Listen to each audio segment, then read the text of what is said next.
Me friends and ఫ్యామిలీతో సరదాగా బయటకు వెళ్ళటానికి కారు లేదా అయితే వెంటనే ఈ నెంబర్కి కాల్ చేయండి. నమస్తే, welcome back to Suman TV. నేను మీ సంజయ్. ఈ రోజు మనతో పాటు ఉన్నారు యాంఫర్ registered mutual fund distributor Srinivas Reddy గారు. సార్తో మాట్లాడి మ్యూచువల్ ఫండ్స్ గురించి కొన్ని విషయాలు తెలుసుకుందాం. నమస్తే సార్. నమస్తే సంజయ్. సార్, మనం లాస్ట్ వీడియోలో మల్టీ అసెట్ ఫండ్ అనే దాని గురించి మాట్లాడుకున్నాం. అంటే మ్యూచువల్ ఫండ్స్ ఇది ఒక టైప్ ఆఫ్ సెగ్మెంట్ అని. అవును. అసలు ఈ మల్టీ అసెట్ ఫండ్ అంటే ఏంటి, అసలు ఇందులో ఏ టైప్ ఆఫ్ సెక్టర్స్ ఉంటాయి అంటారు, అసలు ఈ ఫండ్ అనేది ఎవరికి బెస్ట్ అంటారు? బేసిక్ గా మనం మ్యూచువల్ ఫండ్ గురించి మాట్లాడుకున్నప్పుడు ఈక్విటీ అంటాం, డెట్ అంటాం. Exactly sir. ఈ రెండు అసెట్ క్లాసెస్ కాకుండా మనం ఎవరైనా ఇన్వెస్ట్మెంట్ చేయాలంటే గోల్డ్, సిల్వర్, కమోడిటీస్, లేదా రియల్ ఎస్టేట్, లేదా ఇంటర్నేషనల్ ఈక్విటీ, ఇవన్నీ రకరకాల ఆప్షన్స్ ఉంటాయి. వీటన్నిటిలో ఏ పాయింట్ బెటరు, ఏ ఫండ్ బెటరు, ఏ డెట్ ఇన్స్ట్రుమెంట్లో ఇన్వెస్ట్ చేయాలి, గోల్డ్లో ఎలా ఇన్వెస్ట్ చేయాలి, సిల్వర్లో ఎలా ఇన్వెస్ట్ చేయాలి, లేదా రియల్ ఎస్టేట్లో ఎలా ఇన్వెస్ట్ చేయాలి, లేదా ఇంటర్నేషనల్ ఈక్విటీలో నేను అమెజాన్లో ఇన్వెస్ట్ చేయాలి, యాపిల్లో ఇన్వెస్ట్ చేయాలనుకున్నప్పుడు కూడా ఎట్లా ఇన్వెస్ట్ చేయాలంటే ఈ సోర్సెస్ అన్ని వెతకటం సామాన్యమైన ఇన్వెస్టర్కి కొంచెం క్రిటికల్. ఎగ్జాక్ట్లీ. దానికి సొల్యూషన్గా mutual fund multi asset allocation fund అని ఒక ఫండ్ తీసుకొచ్చింది. ఓకే. ఈ మల్టీ అసెట్ అలొకేషన్లో నీ మనీ మీరు 5,000 రూపాయలు పెట్టండి, లేదా 1,000 రూపాయలు ఎస్ఐపి చేయండి, లేదా 1 crore 2 CR కూడా పెట్టండి. ఎంత అమౌంట్ పెట్టినా డిఫరెంట్ అసెట్ క్లాసెస్లోకి వాళ్ళ రేషియోస్ని బట్టి అలొకేట్ చేస్తూ ఉంటారు. ఓకే. లైక్ ఒక రకంగా నీ ఫండ్లో కొంత ఈక్విటీలోకి వెళ్తుంది, కొంత ఇంటర్నేషనల్ ఈక్విటీలోకి వెళ్తుంది, గోల్డ్లో మంచి అలొకేషన్ ఉంటుంది, సిల్వర్లో అలొకేషన్ ఉంటుంది, కొంత రిట్స్ అని అంటాము రియల్ ఎస్టేట్ ఇన్వెస్ట్మెంట్స్, వాటిలో కూడా వెళ్తుంది అనమాట. ఇలా జరగటం వల్ల ఏమవుతుంది అంటే ఇన్ కేస్ రియల్ ఎస్టేట్ లో కొంత అమౌంట్ వెళ్తుంది, ఈక్విటీకి గోల్డ్ కి మధ్య ఆపోజిట్ డైరెక్షన్ లో ఇంక్రీజ్ అవుతా మూవ్ అవుతా ఉంటుంది మార్కెట్ ఎప్పుడు. ఓకే. సపోజ్ కొన్ని సందర్భంలో స్టాక్ మార్కెట్ క్రాష్ అవుతున్నప్పుడు, లేదా వాలటైల్ అవుతున్నప్పుడు గోల్డ్ ప్రైసెస్ స్టేబుల్ గా ఉంటాయి, లేదా ఇంక్రీజ్ అవుతా ఉంటాయి. Exactly sir. కొన్ని సందర్భాల్లో స్టాక్ మార్కెట్ బాగా పెరుగుతున్నప్పుడు గోల్డ్ అంతా రిటర్న్స్ ఏమి రావు. వీటన్నిటిని కలిపి ఒకే ఫండ్ లో పెట్టడం వల్ల, ఒకే దాంట్లో తీసుకురావడం వల్ల నీకు కన్జర్వేటివ్ రిటర్న్స్ అయితే వస్తాయి. ఓకే. సో కన్జర్వేటివ్ అంటే మనం ఇంతకుముందు వీడియోలో మాట్లాడుకునేటప్పుడు బ్యాలెన్స్డ్ అడ్వాంటేజ్ ఫండ్ గురించి, బ్యాలెన్స్డ్ ఫండ్ గురించి మాట్లాడాం.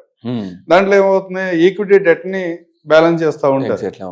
దీంట్లో ఈక్విటీ డెట్ తో పాటు కమోడిటీస్ ఉన్నాయి, ప్రెషియస్ మెటల్స్ ఉన్నాయి, గోల్డ్, సిల్వర్ ఉండటం వల్ల రిటర్న్స్ బ్యాలెన్స్ అడ్వాంటేజ్ కంటే కొంచెం ఎక్కువ రిటర్న్స్ వస్తాయి. ఎవరైతే అగ్రెసివ్ ఇన్వెస్టర్ అయి ఉన్నాడో, లేకపోతే ఈక్విటీలో ఎక్కువ ఎక్స్పోజర్ కావాలి, నాకు రిటర్న్స్ 30% 40% కావాలి అని ఎవరైతే ఎక్స్పెక్ట్ చేస్తున్నారో అలాంటి వాళ్ళకి సూటబుల్ కాదు. కానీ నేను కన్జర్వేటివ్గా ఉంటాను, నా పోర్ట్ఫోలియోస్ విపరీతంగా వాలటైల్ అవ్వకూడదు, నా రిటర్న్స్ అనేవి రీజనబుల్ గా ఉండాలి, ఎఫ్డి కన్నా కొంచెం ఎక్కువ ఉండాలి, బ్యాలెన్స్డ్ అడ్వాంటేజ్ కేటగిరీ కంటే కొంచెం రిటర్న్స్ ఎక్కువ ఉండాలి అనుకున్న వాళ్ళు వీటిలో ఇన్వెస్ట్ చేయొచ్చు.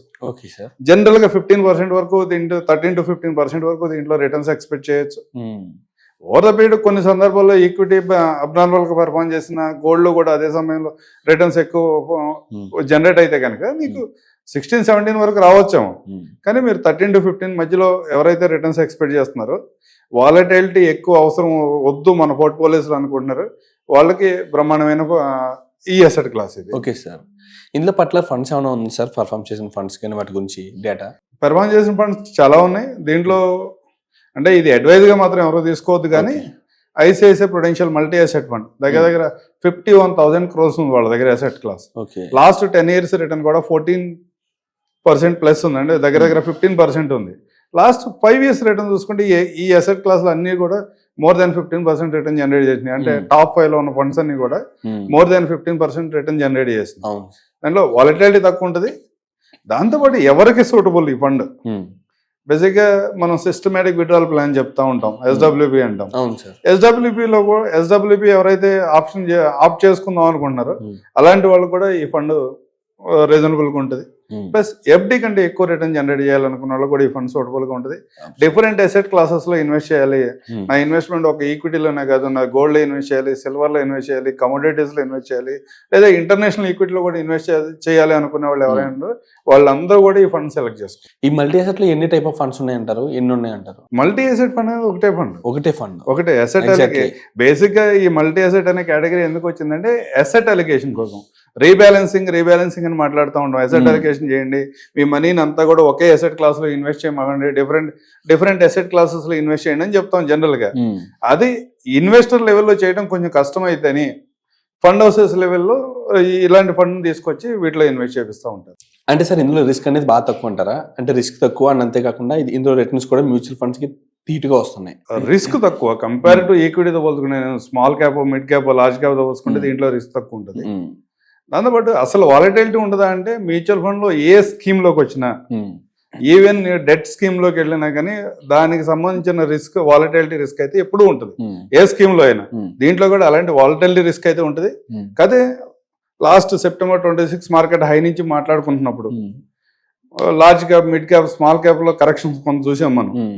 వాటితో కంపేర్ చేసినప్పుడు దీంట్లో చాలా తక్కువ ఉంటుంది. అంటే సార్ మీరు చెప్పినట్టు 13 to 15% అన్నారు కదా రిటర్న్స్, ఇవి లాంగ్ టర్మ్ లోనే కనిపిస్తుంటారా, షార్ట్ టర్మ్ లో కూడా ఇవి చూసే అవకాశాలు ఉన్నాయండి? మ్యూచువల్ ఫండ్ లో ఎవరు ఇన్వెస్ట్ చేయాలనుకున్నా మీకు కాషన్ ఏంటంటే 3 years లోపు కనుక మీ టైం ఆర్జన్ ఉంటే మ్యూచువల్ ఫండ్ లో ఇలాంటి ఫండ్స్ లో కూడా అంటే బ్యాలెన్స్డ్ కేటగిరీ ఫండ్స్ లో కూడా రావద్దు.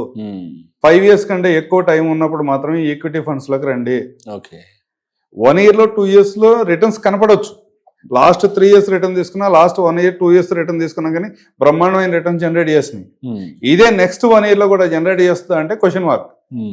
మీకు ఆ 3 years ఉండాలి, ఒక 1 year బఫర్ టైం కూడా ఉండగలగాలి. ఇన్ కేస్ మేబీ ఏదైనా అవసరమైన మార్కెట్ ఆ కండిషన్ లో కూడా కొంచెం వాలటైల్ అయ్యి ఒక 10% క్రాష్ అయి ఉంటే కనుక అక్కడి నుంచి కూడా మళ్ళీ రికవరీ అయ్యాక వెయిట్ చేయగల సామర్థ్యం ఉన్నప్పుడు మాత్రం ఇలాంటి అసెట్ క్లాస్ లోకి రావాలి. అదర్వైజ్ ఇలాంటి ఫండ్స్ సెలెక్ట్ చేసుకోవద్దు. అంటే వాలటాలిటీ గురించి ఎక్కువ భయపడే వాళ్ళకి ఫండ్ అనేది అనుకూలంగా, వాలటాలిటీ గురించి ఎక్కువ భయపడే వాళ్ళు మ్యూచువల్ ఫండ్ లోకి రావద్దు. దాంతోపాటు పర్టికులర్ డేకి నాకు పర్టికులర్ అమౌంట్ కావాలి అనుకున్న వాళ్ళకి కూడా ఇవి సూటబుల్ కాదు.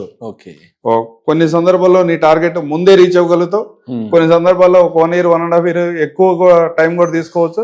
అలాంటి సందర్భంలో కూడా వెయిట్ చేయగల సామర్థ్యం ఉన్నప్పుడే, వెయిట్ చేసే అవకాశం ఉన్నప్పుడు మాత్రమే ఇలాంటి అసెట్ క్లాస్ లోకి రావాలి. Thank you sir, thank you very much sir. Thank you Sanjay.